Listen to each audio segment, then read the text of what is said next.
Hi, I'm Brian Casull. The railroad is the Snort, Bear, and Widget Railroad, named after the nicknames of our three children. My son, the Snort, and my two daughters, the Bear and the Widget. There's no railroad named after Poppy, my friend here on my shoulder.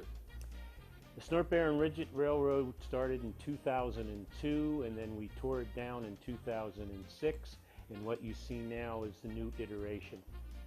The theme of the railroad hasn't changed. It's Imagineering, and we have fun with it. No rivet counting, just vignettes and lots of fun. What the mind can imagine, that's what you'll find on the railroad. The basic scenario goes like this. There are three people involved. There are the politicians in the big city. There is old Fezziwig, and then there is Gimli. And set against the backdrop of these three warring factions is the Snort, Bear, and Widget Railroad, trying to make a living, eking out a mere existence in second and third hand rolling stock and engines that are just about making it. The only reason that the Snort, Bear, and Widget is still alive is that it owns the mines of Moria. And the mines of Moria create most of the fine metals that everyone in the whole area, the big city, and all of the environs are after.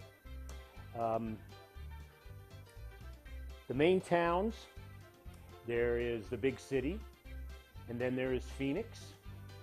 Then there is the small town of Bree. Yet to be built is the town of Gondor and the town of Cripple Creek and Hobbiton. It's Middle Earth, Colorado and Arizona, and all points west. And oh, by the way, Mother Nature is a silent partner, and she can wreak havoc and often does. Just want to expand a little bit about this scenario. The big city politicians want to take over, and Fezziwig is the person in their way. Fezziwig owns Fezziwig Yards, and everything goes through him.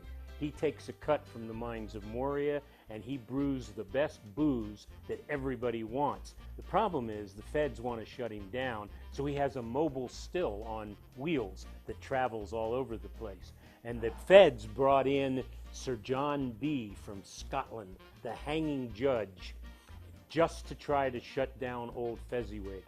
But Fezziwig's too clever. He hasn't found him yet.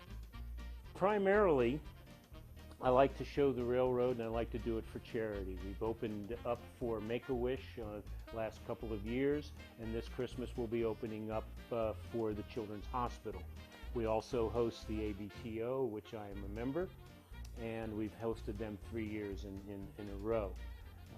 We enjoy opening up the railroad. We opened it up once for a block party here in the neighborhood and had the kids find things on the railroad, and that went off very well, and we'll be doing that as well.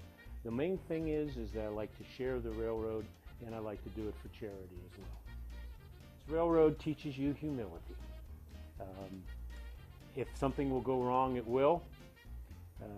Having too many trains running in the wrong direction, one climbing up the back of the other, trains hitting each other head on, a pack rat digging a hole where you didn't want them, throwing rock and debris on the train in the tunnel, and that's a surefire derailment. Naturally, the farthest place, the top of the hill, where I have to bend, screech, and otherwise scooch down and trying to reach things. But that's the nature of the beast. But as an ex-pediatrician, it gives me a chance to play. Not that I need permission, but it's sort of an extension of what I do for a living. Model railroading, I think, is a great equalizer. You see folks from all walks of life, all socioeconomic strata, and the thing that we share in common is the love of the iron horse, watching trains go on a track. And whether you do it with track power, with battery, wind-up toys, doesn't matter. You get the trains running. That's what it's about. So the only thing I would say, I think, in closing is if you have some track and you have an engine, put it out there. Get that track together, run the trains. It's all about seeing them go.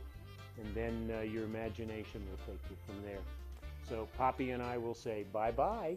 Bye-bye, Poppy. You say bye-bye? Bye-bye. Well, Poppy is my silent partner. Adios.